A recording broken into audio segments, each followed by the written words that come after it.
Hello students, in the last class I had been explained about the kingdom Mycota. Last class ಅಲ್ಲಿ Kingdom ಮೈಕೋಟಾವನ್ನು ತಿಳ್ಕೊಂಡಿದ್ದಾವೆ. ಆರ್.ಎಚ್. Whittaker 5 Kingdom system ಕ್ಲಾಸಿಫಿಕೇಷನನ್ನು ನಮಗೆ ತಿಳಿಸ್ಕೊಟ್ಟ, propose ಮಾಡಿದ. ಆ 5 Kingdom system ಕ್ಲಾಸಿಫಿಕೇಷನ್ಲಿ ಇಲ್ಲಿಯವರೆಗೆ ನಾವು Kingdom ಮೊನೇರಾ, Protista, ಮೈಕೋಟಾವನ್ನು ತಿಳ್ಕೊಂಡಾಗಿದೆ. ಇನ್ನು 2 ಕಿಂಗ್ಡಮ್ಸ್ಗಳ ಬಗ್ಗೆ ತಿಳ್ಕೋಬೇಕಾಗಿದೆ. ಅದಾವುದು ಅಂತಂದರೆ ಕಿಂಗ್ಡಮ್ ಪ್ಲಾಂಟಿಯಾ ಮತ್ತು ಕಿಂಗ್ಡಮ್ ಅನಿಮಾಲಿಯಾ. ಈ ಕ್ಲಾಸಲ್ಲಿ ನಾನು ಮೊದಲು ಕಿಂಗ್ಡಮ್ ಪ್ಲಾಂಟಿಯಾ ಬಗ್ಗೆ ತಿಳಿಸ್ಕೊಡ್ತೇನೆ. ನಾನಿಲ್ಲಿ ಕೆಲವೇ ವಿಚಾರನ ಮಾತ್ರ ಕಿಂಗ್ಡಮ್ ಪ್ಲಾಂಟಿಯಾದಲ್ಲಿ ಹೇಳ್ತೇವೆ. ಇನ್ನು ಡೀಟೇಲ್ ಆದಂಥ ಕ್ಲಾಸಿಫಿಕೇಷನ್ನು ಎಲ್ಲ ವಿಚಾರಗಳನ್ನು ಕಿಂಗ್ಡಮ್ ಪ್ಲಾಂಟಿಯಾ ಅಂತಾನೆ ನೆಕ್ಸ್ಟ್ ಚಾಪ್ಟರ್ ಇದೆ. ಅದಾದಮೇಲೆ ಕಿಂಗ್ಡಮ್ ಅನಿಮಾಲಿಯಾ ಅಂತ ನೆಕ್ಸ್ಟ್ ಚಾಪ್ಟರ್ ಇದೆ. ಅವುಗಳಲ್ಲಿ ಇಂಡಿವಿಜುವಲ್ ಆಗಿ ಆ ಒಂದು ಡಿವಿಷನ್ಸ್ಗಳನ್ನು ತೆಗೆದುಕೊಂಡು ಡೀಟೇಲಾಗಿ ಅಧ್ಯಯನ ಮಾಡ್ತಾ ಬರ್ತವೆ. ಈ ಕ್ಲಾಸಲ್ಲಿ general characteristics of kingdom Plantae ಮತ್ತು ಅನಿಮಾಲಿಯಾ ಎರಡನ್ನೂ ಡಿಸ್ಕಸ್ ಮಾಡಿಬಿಡೋಣ.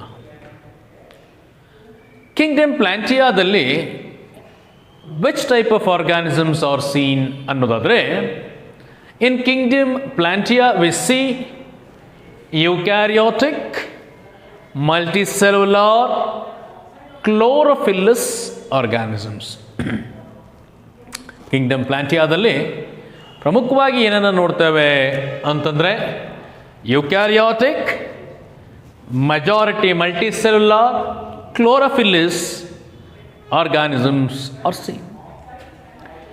ಕ್ಲೋರೋಫಿಲ್ಲಸ್ ಆಗಿರೋದ್ರಿಂದ ಕಿಂಗ್ಡಮ್ ಪ್ಲಾಂಟಿಯಾದಲ್ಲಿ majority of them are autotrophs. ಯಾವುದು ಆಟೋಟ್ರೋಫ್ಸ್ ನಿಮಗೆ ಗೊತ್ತಿದೆ? Which can synthesise their own food. So, majority of them are autotrophs. That means it can prepare its own food. Few are partial parasites ಅಥವಾ partial heterotrophs ಅಂತ ಹೇಳೋಣ. Not complete heterotrophs, partial heterotrophs. Partial heterotrophs ಅಂತಂದರೆ ಯಾವುದೋ ಕೆಲವು ಸಬ್ಸ್ಟೆನ್ಸಿಗಳಿಗಾಗಿ ಬೇರೆಯವರ ಮೇಲೆ depend ಆಗಿರುತ್ತವೆ. Majority ಸಬ್ಸ್ಟೆನ್ಸ್ಗಳನ್ನು ತನಗೆ ತಾನೇ ತಯಾರು ಮಾಡಿಕೊಳ್ಳುತ್ತೆ. ಅಂಥದನ್ನು ನಾವು ಪಾರ್ಷಿಯಲ್ ಪ್ಯಾರಸೈಟ್ಸ್ ಅಂತ ಕರಿತೇವೆ. ಕೆಲವು ಪಾರ್ಷಿಯಲ್ ಪ್ಯಾರಸೈಟ್ಸ್ಗಳಾಗಿದ್ದಾವೆ. ಪಾರ್ಷಿಯಲ್ ಪ್ಯಾರಸೈಟ್ಸ್ಗಳಿಗೆ ಎಕ್ಸಾಂಪಲ್ ಯಾವುದು ಅಂತಂದರೆ, ಪಾರ್ಷಿಯಲ್ ರೂಟ್ ಪ್ಯಾರಸೈಟ್ಗೆ ಒಂದು ಎಕ್ಸಾಂಪಲ್ಲು ಸೆಂಟಾನಮ್ ಆಲ್ಬಮ್ ಅಂದರೆ ಶ್ರೀಗಂಧ ಏನಿದೆಯೋ ಇದು partial root parasite.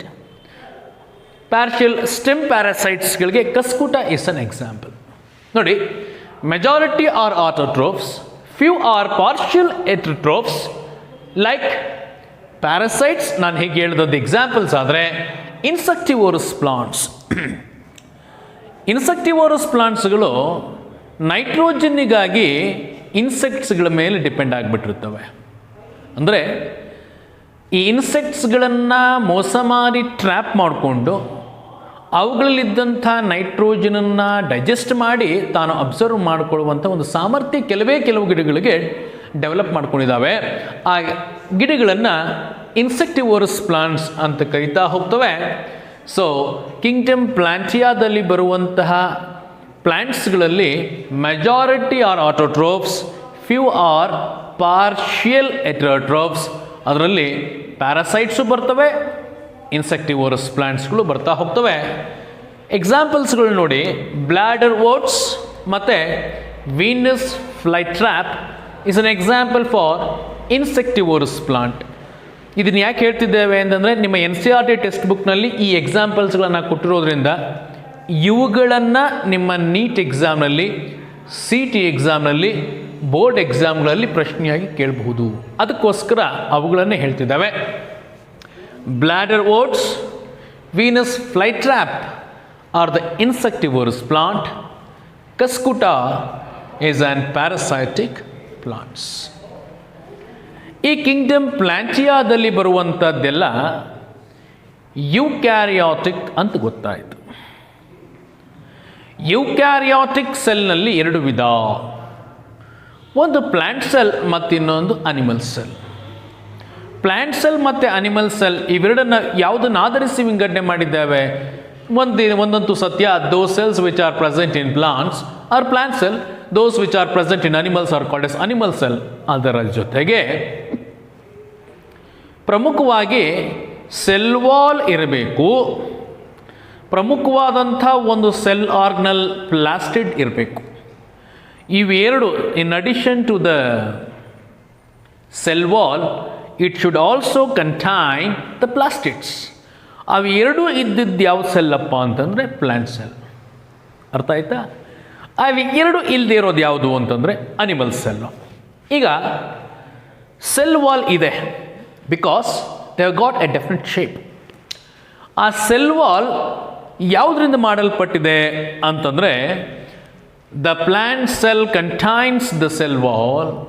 The cell wall is made up of cellulose and hemicellulose. ಅಂದರೆ ಸೆಲ್ ವಾಲ್ ಕಾಂಪೊನೆಂಟ್ಸ್ಗಳನ್ನು ಈ ಎರಡು ಭಾಗವಾಗಿ ವಿಂಗಡಣೆ ಮಾಡಿಕೊಳ್ತೇವೆ. ಮುಂದೆ ಡೀಟೇಲ್ ಆಗಿ ಅಧ್ಯಯನ ಮಾಡೋಣ, ಇಲ್ಲಿ ನಿಮಗೆ ಗೊತ್ತಿರಲಿ ಅಂತ ಹೇಳ್ತಿದ್ದೇನೆ. ಪ್ಲಾಂಟ್ ಸೆಲ್ ವಾಲ್ ಕಾಂಪೊಸಿಷನ್ಸ್ಗಳನ್ನು ಎರಡು ಭಾಗ, ಒಂದು ಪ್ರೈಮರಿ ಸೆಲ್ ವಾಲ್, ಇನ್ನೊಂದು secondary cell wall compositions. Primary cell wall composition ಯಾವುದು ಅಂತಂದರೆ ಸೆಲ್ಯುಲೋಸ್, ಹೆಮಿಸೆಲ್ಯುಲೋಸ್, ಪೆಕ್ಟಿನ್. ಇವು ಮೂರು ಏನಪ್ಪ ಅಂದರೆ primary cell wall components. Secondary cell wall components ಯಾವುದು ಅಂದರೆ ಲಿಗ್ನಿನ್ನು, ಸೂಬರಿನ್ನು, ಇವೆಲ್ಲ ಸೆಕೆಂಡರಿ ಸೆಲ್ ವಾಲ್ ಕಾಂಪೊನೆಂಟ್ಸ್ಗಳು. ಸೊ ನಮ್ಮ ಈ ಒಂದು ಸೆಲ್ ವಾಲ್ನಲ್ಲಿ, ಪ್ಲಾಂಟ್ ಸೆಲ್ನಲ್ಲಿ ಏನು ಸೆಲ್ ವಾಲ್ ಇದೆಯಲ್ಲ, ಅದರ ಒಂದು ಕೆಮಿಕಲ್ ಕಾಂಪೊಸಿಷನ್ ಯಾವುದು ಅಂತಂದರೆ we see both the primary and secondary cell wall components like cellulose, hemicellulose, pectin, lignin and etcetera. Right, suberin, ಇವೆಲ್ಲ ನೋಡ್ತಾ ಹೋಗ್ತವೆ. ಆಮೇಲೆ ಪ್ರಮುಖವಾಗಿ ಬೇರೆ ಸೆಲ್ನಲ್ಲಿ ಅಂದರೆ ಅನಿಮಲ್ ಸೆಲ್ನಲ್ಲಿ ಇಲ್ಲದೇ ಇರುವಂತಹ ಒಂದು ಆಟೋಸೋಮಲ್ ಸೆಲ್ ಆರ್ಗನಲನ್ನು ನಾವಿಲ್ಲಿ ನೋಡ್ತೇವೆ. ಯಾವುದನ್ನು ಆಟೋಸೋಮಲ್ ಸೆಲ್ ಆರ್ಗನಲ್ ಅಂತ ಕರೀತೇವೆ? Those cell organelle which contains their own DNA. ಯಾವ ಸೆಲ್ ಆರ್ಗನಲ್ಸ್ಗಳು ತಮ್ಮದೇ ಆದಂತಹ ಒಂದು DNA ಹೊಂದಿದ್ದಾವೋ ಅವುಗಳನ್ನು ಆಟೋಸೋಮಲ್ ಸೆಲ್ ಆರ್ಗನಲ್ ಅಂತ ಕರೀತೇವೆ. Autosomal cell ಆರ್ಗನಲ್ಸು ಎರಡಿದ್ದಾವೆ. ಒಂದು mitochondria, because it contains its own DNA which is called as mitochondrial DNA. ಮತ್ತು ಇನ್ನೊಂದು ಪ್ಲಾಸ್ಟಿಡ್, ಆ ಪ್ಲಾಸ್ಟಿಡಲ್ DNA ಅಂತ ಕರೀತೇವೆ. ಸೊ ನಮ್ಮ ಪ್ಲ್ಯಾಂಟ್ಸಲ್ಲಿ ಎರಡೂ ಇದ್ದಾವೆ, ಮೈಟೋಕಾಂಡ್ರಿಯಾನೂ ಇದೆ, ಅದರ ಜೊತೆ ಪ್ಲಾಸ್ಟಿಡ್ಸು ಇದ್ದಾವೆ. ಎರಡು ಆಟೋಸೋಮಲ್ ಸೆಲ್ ಆರ್ಗನಲನ್ನು ಹೊಂದಿರುವಂಥದ್ದು ಯಾವುದು ಅಂದರೆ ಪ್ಲಾಂಟ್ ಸೆಲ್. ಯಾಕೆ ಇದನ್ನು ಆಟೋಸೋಮಲ್ ಸೆಲ್ ಆರ್ಗನಲ್ ಅಂತ ಕರೀತೇವೆ ಅನ್ನೋದು ಕ್ಲಿಯರ್ ಆಯಿತು. ಪ್ಲಾಸ್ಟಿಡ್ಸ್ ಇದೆ ಅಂತಂದ ಮೇಲೆ ಪ್ಲಾಸ್ಟಿಡ್ಸ್ ಆರ್ ಆಫ್ 3 ಟೈಪ್ಸ್.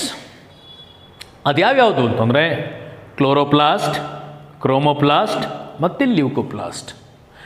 ಈ ಮೂರೂ ಥರದ ಪ್ಲಾಸ್ಟಿಡ್ಸ್ಗಳು ಇರೋದ್ರಿಂದ ಪ್ರಮುಖವಾಗಿ ಏನು ಕೆಲಸ ಮಾಡ್ತದೆ ನಿಮಗೆಲ್ಲ ಗೊತ್ತಿದೆ ಅಂತ ಕಾಣಿಸುತ್ತೆ. ಕ್ಲೋರೋಪ್ಲಾಸ್ಟ್ ಫೋಟೋಸಿಂಥಸಿಸ್ಗೆ, ಕ್ರೋಮೋಪ್ಲಾಸ್ಟ್ ಬ್ರೈಟ್ ಕಲರೇಷನ್ಗೆ, leucoplast storage of reserve food ಮೆಟೀರಿಯಲ್ಸ್ಗೆ. ಈ ಕ್ಲೋರೋಪ್ಲಾಸ್ಟ್ ಅನ್ನೋದು ಇದೆ ಅಂತಂದ ಮೇಲೆ ಅಲ್ಲಿ ಕ್ಲೋರೋಫಿಲ್ ಪಿಗ್ಮೆಂಟ್ಸ್ಗಳಿರ್ತವೆ. ಆ ಕ್ಲೋರೋಫಿಲ್ ಪಿಗ್ಮೆಂಟ್ಸ್ ಇರೋದ್ರಿಂದ ತಾವು ಫೋಟೋಸಿಂಥಸಿಸ್ ಮಾಡಿಕೊಳ್ಳುವಂಥ ಸಾಮರ್ಥ್ಯ ಇರುವಂಥ ಆರ್ಗ್ಯಾನಿಸಮ್ಸ್ಗಳಾಗಿದ್ದೇವೆ ಈ ಪ್ಲಾಂಟ್ಸ್ಗಳು. ಸೊ ಅದಕ್ಕೆ ನಾವಿಲ್ಲಿ ದೇ ಆರ್ ಕಂಪ್ಲೀಟ್ಲಿ ಆಟೋಟ್ರೋಫಸ್. ಯಾಕೆ autotrophs? Because they are chlorophyllous. Chlorophyllous ಯಾಕೆ ಅಂತಂದರೆ because they contains the chlorophyll pigments. ಎಲ್ಲಿದೆ ಆ ಫೋಟೋಸಿಂಥೆಟಿಕ್ ಪಿಗ್ಮೆಂಟ್ಸ್ ಅಥವಾ chlorophyll pigments, they are present in an specialised autosomal cell organelle that is chloroplast. ಈ ಒಂದು kingdom ಪ್ಲಾಂಟಿಯಾದಲ್ಲಿ ಬರುವಂಥ ಎಲ್ಲ ಜೀವಿಗಳು they show haplodiplontic life cycle. ಮರಿಬಾರ್ದು. ಯಾವುದನ್ನು ಹ್ಯಾಪ್ಲೋಡಿಪ್ಲಾಂಟಿಕ್ ಲೈಫ್ ಸೈಕಲ್ ಅಂತ ಕರೀತೇವೆ ಅಂತಂದರೆ the haploid gametophytic plant body alters with the diploid sporophytic plant body. ನಾವು ನೋಡಿ, ಕಿಂಗ್ಡಮ್ ಪ್ಲಾಂಟಿಯಾದಲ್ಲಿ ಪ್ರಮುಖವಾಗಿ ಏನು ನೋಡ್ತೇವೆ ಅಂತಂದರೆ, ಕಿಂಗ್ಡಮ್ ಪ್ಲಾಂಟಿಯಾದಲ್ಲಿ ಬರುವಂತಹ ಎಲ್ಲ ಜೀವಿಗಳಲ್ಲಿ 2 ಥರದ ಪ್ಲಾಂಟ್ ಬಾಡಿನ ನೋಡ್ತೇವೆ. ಒಂದು ಸ್ಪೋರೋಫೈಟಿಕ್ ಪ್ಲಾಂಟ್ ಬಾಡಿ ಮತ್ತಿನ್ನೊಂದು ಗೆಮೆಟೋಫೈಟಿಕ್ ಪ್ಲಾಂಟ್ ಬಾಡಿ.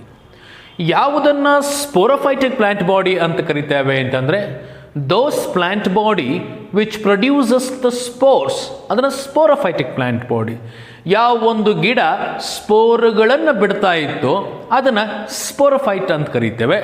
ಯಾವ ಒಂದು ಗಿಡ ಗ್ಯಾಮೆಟ್ಸ್ಗಳನ್ನು ಬಿಡ್ತಾ ಇತ್ತೋ ಅದನ್ನು ಗೆಮೆಟೋಫೈಟ್ ಅಂತ ಕರೆದ್ವಿ.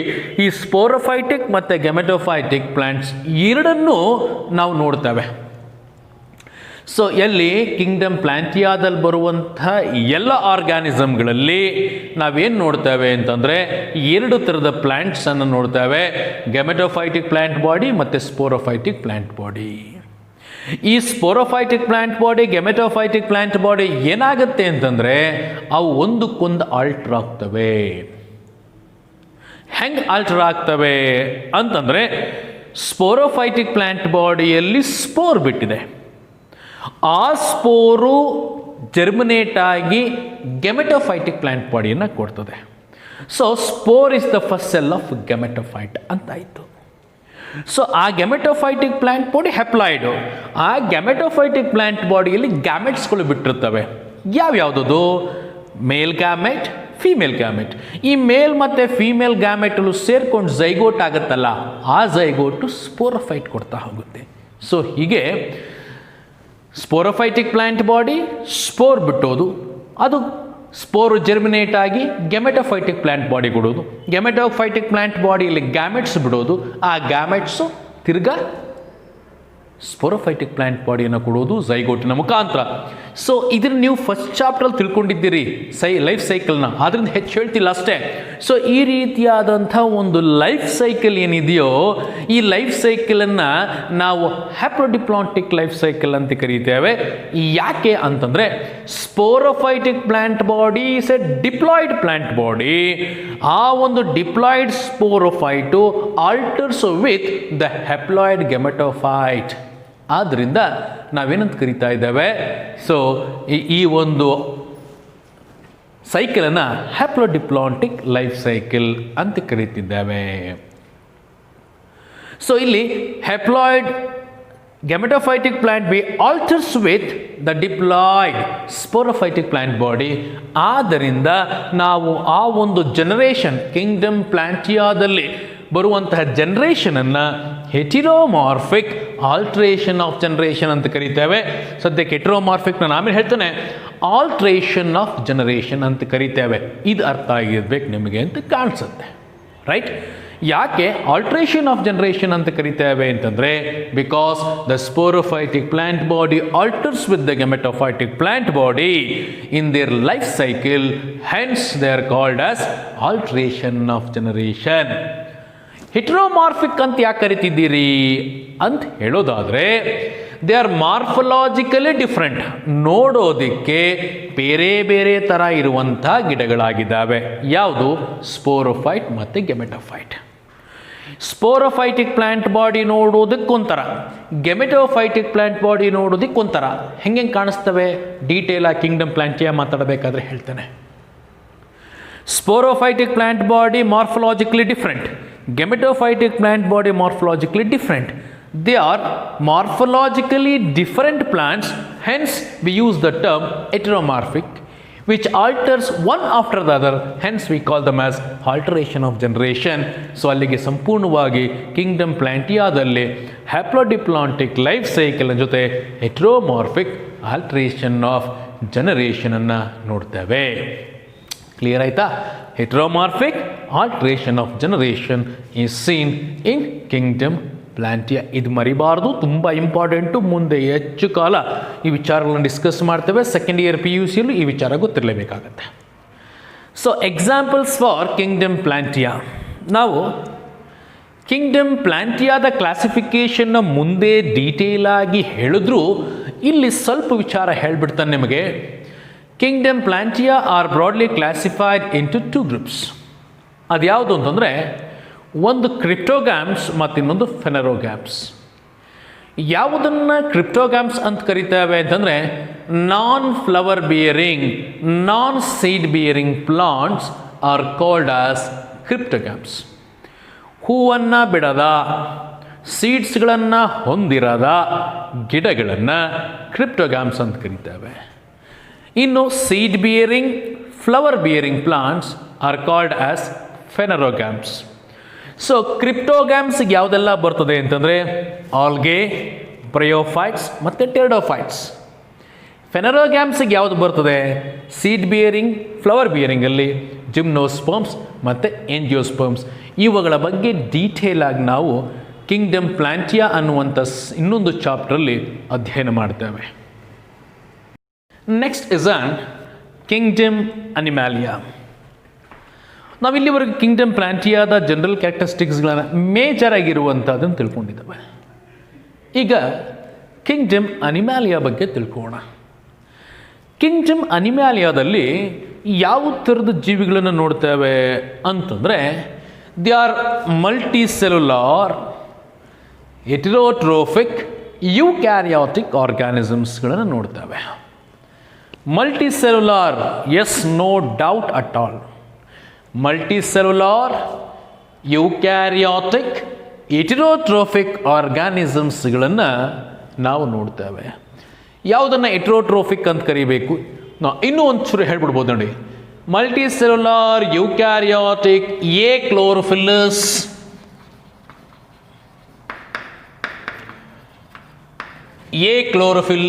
ಹೆಟೆರೋಟ್ರೋಫಿಕ್ ಆರ್ಗ್ಯಾನಿಸಮ್ಸ್ಗಳನ್ನು ನೋಡ್ತೇವೆ. So heterotrophic, eukaryotic, multicellular, achlorophyllous organisms are seen in kingdom Animalia ಅಂತಂದರೆ ಇವುಗಳು ಫೋಟೋಸಿಂಥಸಿಸನ್ನು ಮಾಡುವಂಥ ಸಾಮರ್ಥ್ಯ ಇಲ್ಲವೇ ಇಲ್ಲ.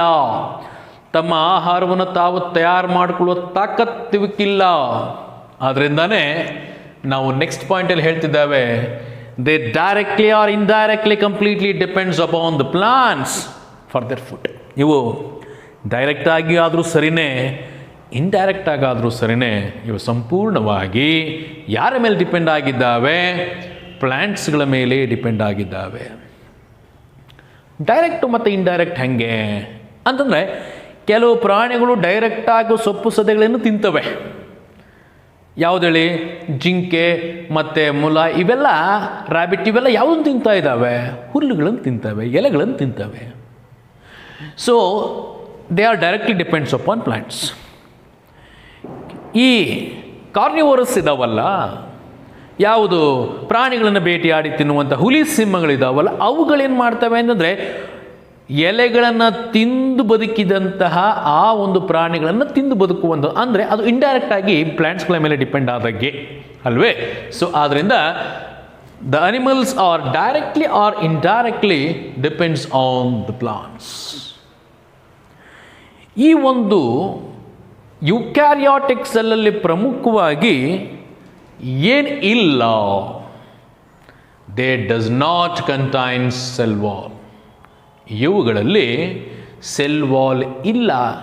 ಔಟರ್ ಬೌಂಡ್ರಿ ಯಾವುದು ಹಾಗಾದರೆ? Plasma membrane is the outer boundary of the cell. The cell wall is completely absent. ಜೊತೆಗೆ ಇನ್ನೇನಿಲ್ಲ ಅಂತಂದರೆ ಅತ್ಯಂತ ಪ್ರಮುಖವಾಗಿ ಒಂದು autosomal cell organelle plant cell ಇದೆಯಲ್ಲ, ಅದು ಒಂದಿಲ್ಲ. ಅದು ಯಾವುದು ಅಂತಂದರೆ that is ಪ್ಲಾಸ್ಟಿಡ್. They do not contain plastid. Plastids ಇಲ್ಲ ಅವುಗಳಲ್ಲಿ. ನಾವು ಪ್ಲಾಸ್ಟಿಡನ್ನು ನೋಡೋದಿಲ್ಲ. ಕ್ಲೋರೋಪ್ಲಾಸ್ಟ್ ಅಂತ ಏನು ಕರಿತೀವಿ, ಆ ಪ್ಲಾಸ್ಟಿಡ್ ಅಂತ ಏನು ಕರಿತೀವಿ, ಅದು ಇವುಗಳಲ್ಲಿ ಇಲ್ಲ. The plastids are completely absent. Plastid ಇಲ್ಲದೇ ಇರೋದ್ರಿಂದಾನೇ ಇವುಗಳಲ್ಲಿ ಫೋಟೋಸಿಂಥೆಟಿಕ್ ಪಿಗ್ಮೆಂಟ್ಸ್ ಇರೋಲ್ಲ, ತನ್ನ ಆಹಾರವನ್ನು ತಾವೇ ತಯಾರು ಮಾಡಿಕೊಳ್ಳೋ ಸಾಮರ್ಥ್ಯವಿಲ್ಲ. Hence they are heterotrophic. ಆಮೇಲೆ ದ ರಿಸರ್ವ್ಡ್ ಫುಡ್ ಮೆಟೀರಿಯಲ್ಸ್ ಯಾವುದು ಅಂತಂದರೆ, the reserve food material in case of plants ಯಾವುದು ಅಂತಂದರೆ ಸ್ಟಾರ್ಚ್. ಇಲ್ಲಿ in case of animals the reserve food materials is glycogen and fat. ಇವು ರಿಸರ್ವ್ ಫುಡ್ ಮೆಟೀರಿಯಲ್ಸ್ಗಳು. So ಇವುಗಳ mode of nutrition ಹೇಗೆ, ಆಹಾರವನ್ನು ಹೆಂಗೆ ಪಡ್ಕೊಳ್ತವೆ, ಇಲ್ಲಿ ತುಂಬ ಕೆಲವು ಪ್ರಮುಖವಾದಂಥ ವಿಚಾರ ಹೇಳ್ತಿದ್ದಾವೆ. ಯಾಕೆ ಅಂದರೆ ತುಂಬ ಡೀಟೇಲ್ ಆಗಿ ನೆಕ್ಸ್ಟ್ ಚಾಪ್ಟರ್ ತಿಳ್ಕೊತೀರಿ. ಕಿಂಗ್ಡಮ್ ಅನಿಮಾಲಿಯಾ ಅಂತಾನೆ ಇದೆಯಲ್ಲ, ಅಲ್ಲಿ ಡೀಟೇಲ್ ಆಗಿ ತಿಳ್ಕೊತೀರಿ. ಸೊ ಆದ್ದರಿಂದ ಇಲ್ಲಿ ಕೆಲವು ಪ್ರಮುಖವಾದಂಥ ವಿಚಾರ ನಾನು ನಿಮಗೆ ತಿಳಿಸ್ತಾ ಇರುವಂಥದ್ದು. Mode of nutrition is holozoic mode of nutrition. ಯಾವುದನ್ನು ಹೋಲೋಝೋಯಿಕ್ ಅಂತ ಕರೀತೇವೆ? ಡೈರೆಕ್ಟಾಗಿ ಒಂದು ಆಹಾರದ ಕಣಗಳನ್ನು ತನ್ನ ಬಾಯಿ ಒಳಗೆ ಹಾಕೊಂಡು ನುಂಗ್ಕೊಳ್ಳುವಂಥ ಕೆಲಸ ಮಾಡ್ತದೆ. So holozoic mode of nutrition that takes place by injection. ಒಳಗೆ ಹಾಕೊಳ್ಳೋಕ್ಕೆ ಇಂಜೆಕ್ಷನ್ ಅಂತಂದರೆ, so mode of nutrition is holozoic by injection ನಡೆಯುವಂಥದ್ದಾಗಿದೆ. Most of them are capable of locomotion. ಅಂದರೆ ಪ್ರಮುಖವಾಗಿ ಏನು ಪ್ರಾಣಿಗಳು ಅಂತ ಹೇಳ್ತಿದ್ದೇವೋ ಅವು ಎಲ್ಲದಕ್ಕೂ ಓಡಾಡುವ ಸಾಮರ್ಥ್ಯ ಇದೆ. ಯಾಕಿದೆ ಅಂದರೆ one of the major characteristics of animals is this. ಏನದು? ಓಡಾಡುವ ಸಾಮರ್ಥ್ಯ ಇರುವಂಥದ್ದು, ಸ್ವಇಚ್ಛೆಯಿಂದ ತನಗಿಷ್ಟ ಬಂದ ಹಾಗೆ ಓಡಾಡುವ ಸಾಮರ್ಥ್ಯ ಇರುವಂಥ ಜೀವಿಗಳು ಯಾವುದು? ಅನಿಮಲ್ಸ್. ಸೊ ಆ ಅನಿಮಲ್ಸ್ಗಳು ಲೋಕೋಮೋಟರಿ ಆರ್ಗನ್ಸ್ಗಳಿರ್ತವೆ. ಆ ಲೋಕೋಮೋಟರಿ ಆರ್ಗನ್ಸ್ಗಳು ಒಂದೊಂದರಲ್ಲಿ ಒಂದೊಂದಿದೆ, ಅದನ್ನು ಮುಂದೆ ಡೀಟೇಲ್ ಆಗಿ ಅಧ್ಯಯನ ಮಾಡ್ತವೆ. So most of them are capable of moving from one place to another. They are locomotion. In higher animals, right, primitive animals ಇದ್ದಾವೆ, ಹೈಯರ್ ಅನಿಮಲ್ಸು ಇದ್ದಾವೆ. ವರ್ಟಿಬ್ರೇಟ್ಸ್ಗೆ ಬಂತು ಅಂತಂದರೆ ಅದೇ ಹೈಯರ್ ಅನಿಮಲ್ಸ್ಗಳು. ಅವುಗಳಿಗೆ ಬಂತು ಅಂತಂದರೆ ಆ ವರ್ಟಿಬ್ರೇಟ್ಸಲ್ಲಿ sensory and neuromotor mechanism is present, right. ನರಮಂಡಲದ ವ್ಯವಸ್ಥೆ ಮತ್ತು neuromotor mechanism, right, is present in case of higher animals. ಆಮೇಲೆ these animals reproduce, majority of them reproduce by sexual method. Sexual method ಇದೆಯಾ ಅಂತಂದರೆ ಪ್ರಿಮಿಟಿವ್ ಅನಿಮಲ್ಸ್ಗಳಲ್ಲಿ ನಾವು ನೋಡ್ತೇವೆ ಸೆಕ್ಷುವಲ್ ಮೆಥಡನ್ನು ಫ್ರಾಗ್ಮೆಂಟೇಷನಲ್ಲಿ ನೋಡ್ತೇವೆ. Majority ಯಾವುದು? ಯಾಕೆಂದರೆ ಪ್ರಿಮಿಟಿವ್ ಅನಿಮಲ್ಸ್ಗಳಲ್ಲಿ ನಾವು ಎರಡನ್ನು ನೋಡ್ತೇವೆ. ಅದು ಯಾವುದು ಅಂತಂದರೆ ಒಂದು ಫ್ರಾಗ್ಮೆಂಟೇಷನ್ ಮತ್ತಿನ್ನೊಂದು ಬಡ್ಡಿಂಗನ್ನು ನೋಡ್ತೇವೆ. ಆದರೆ majority of the organism reproduce sexually by producing the sex gametes. Sex ಗ್ಯಾಮೆಟ್ಸ್ಗಳನ್ನು ಪ್ರೊಡ್ಯೂಸ್ ಮಾಡೋದ್ರ ಮುಖಾಂತರವಾಗಿ ಅವು ರೀಪ್ರೊಡ್ಯೂಸ್ ಮಾಡ್ತವೆ. ಹೈಯರ್ ಅನಿಮಲ್ಸ್ಗಳಲ್ಲಿ ಮೇಲ್ ಮತ್ತು ಫೀಮೇಲ್ ಇಂಡಿವಿಜುವಲ್ಸ್ಗಳು ಬೇರೆ ಬೇರೆಯಾಗಿದ್ದಾವೆ. ಅದನ್ನು ನಾವು ಯುನಿಸೆಕ್ಷುವಲ್ ಅಂತ ಕರೀತಾ ಹೋಗ್ತೇವೆ, ಆರ್ ಡೈಷಿಯಸ್ ಅಂತ ಕರೀತಾ ಹೋಗ್ತೇವೆ, ರೈಟ್. ಬೇರೆ ಬೇರೆ ಇದ್ದರೆ ಕೆಲವುದರಲ್ಲಿ ಪ್ರಿಮಿಟಿವ್ ಅನಿಮಲ್ಸ್ಗಳಲ್ಲಿ ನಾವು ಬೈಸೆಕ್ಷುವಲ್ ಕಂಡೀಷನ್ ನೋಡ್ತೇವೆ, ಅದನ್ನು ಹರ್ಮೋಪ್ರೊಡಕ್ಟ್ ಅಂತ ಕರಿತಾ ಬರ್ತೇವೆ, ರೈಟ್. ಬೈಸೆಕ್ಷುವಲ್ ಆರ್ ಹರ್ಮೋಪ್ರೊಡಕ್ಟ್, ಯುನಿಸೆಕ್ಷುವಲ್ ಆರ್ ಡೈಷಿಯಸ್ ಅನ್ನು ನೋಡ್ತಾ ಹೋಗ್ತವೆ. ಯುನಿಸೆಕ್ಷುವಲಲ್ಲಿ ಮೇಲ್ ಮತ್ತು ಫೀಮೇಲ್ ಇಂಡಿವಿಜುವಲ್ಸ್ ಬೇರೆ ಬೇರೆಯಾಗಿದೆ. ಕೆಲವು ಪ್ರಾಣಿಗಳಲ್ಲಿ ಸೆಕ್ಷುವಲ್ ಡೈಮಾರ್ಫಿಸಮ್ ಕ್ಲಿಯರ್ ಆಗಿದೆ, ಇನ್ನು ಕೆಲವಲ್ಲಿ ಅಷ್ಟೊಂದು ಕ್ಲಿಯರ್ ಆಗಿಲ್ಲ. ಅಂದರೆ ಸೆಕ್ಷುವಲ್ ಡೈಮಾರ್ಫಿಸಮ್ ಅಂತಂದರೆ ಮೇಲ್ ಮತ್ತು ಫೀಮೇಲ್ ಅಂತ ಈಸಿಯಾಗಿ ನಾವು ಮಾರ್ಫಾಲಜಿಯನ್ನು ನೋಡೇ ಐಡೆಂಟಿಫೈ ಮಾಡಬಹುದಾದಂಥದ್ದನ್ನು ನೋಡಿದ್ರೆ, ಇನ್ನು ಪ್ರಿಮಿಟಿವಲ್ಲಿ ಐಡೆಂಟಿಫೈ ಮಾಡೋಕ್ಕಾಗದೇ ಇರುವಂಥದ್ದು ಇರ್ತಾ ಹೋಗ್ತದೆ. So male and female sexes are separate. Male produces the male gamete, female produces the female gamete.